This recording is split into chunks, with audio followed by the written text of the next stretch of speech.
Pandemic Files. In the early months of the pandemic, the world had gone quiet.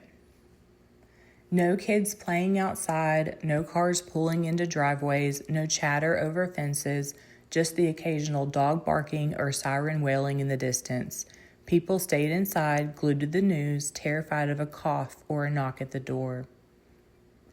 In suburban neighborhoods across the country, isolation wasn't just a precaution, it became a habit.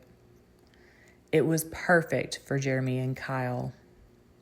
They weren't hardened criminals, just two guys with a bad run of luck and a growing taste for risk. When Jeremy noticed that most of the houses on his cousin's street had blinds pulled tight for weeks, he started thinking, people left town, right? Went to stay with family, took their RVs into the hills to wait it out. And if nobody noticed, well, the opportunity was there.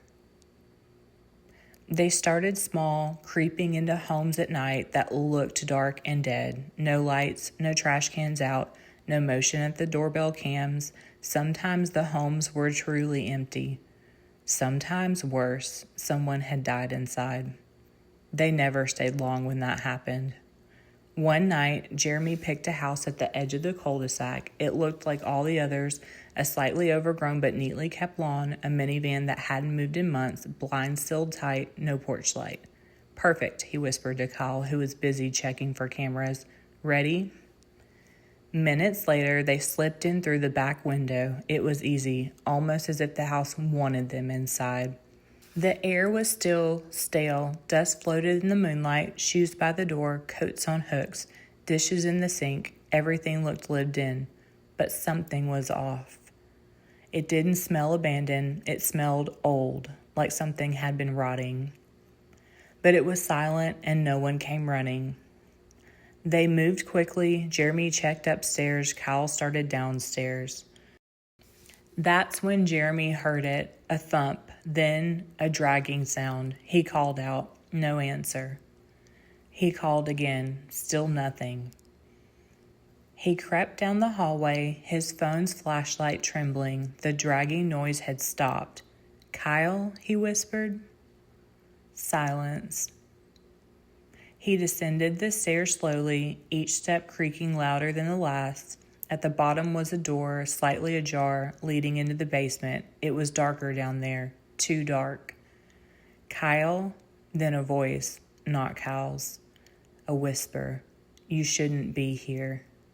Jeremy froze, his breath hitched in his chest. He reached for the light switch, flicked it, nothing.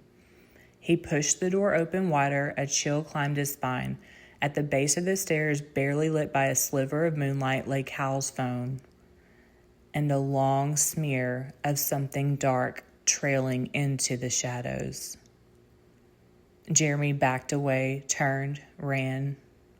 He burst through the back door, gasping, heart pounding like a drum in his ears. He didn't stop running until he was houses away, crouched behind a hedge in someone else's yard, calling Kyle's phone over and over. No answer. He finally dialed 911, his voice shaking as he stammered something about a break-in. Someone was hurt, maybe worse. The dispatcher asked for the address. He gave it. He watched from a closer distance as officers arrived and moved through the house just as he and Kyle had, but for very different reasons. Jeremy's breath caught when he overheard one of them say, "That house was condemned last month, been empty since February."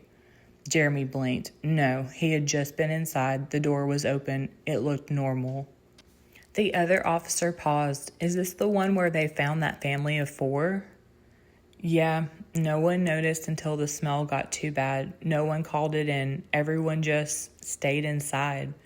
Jeremy's blood ran cold. There was someone alive inside that house, or something. And it had Kyle.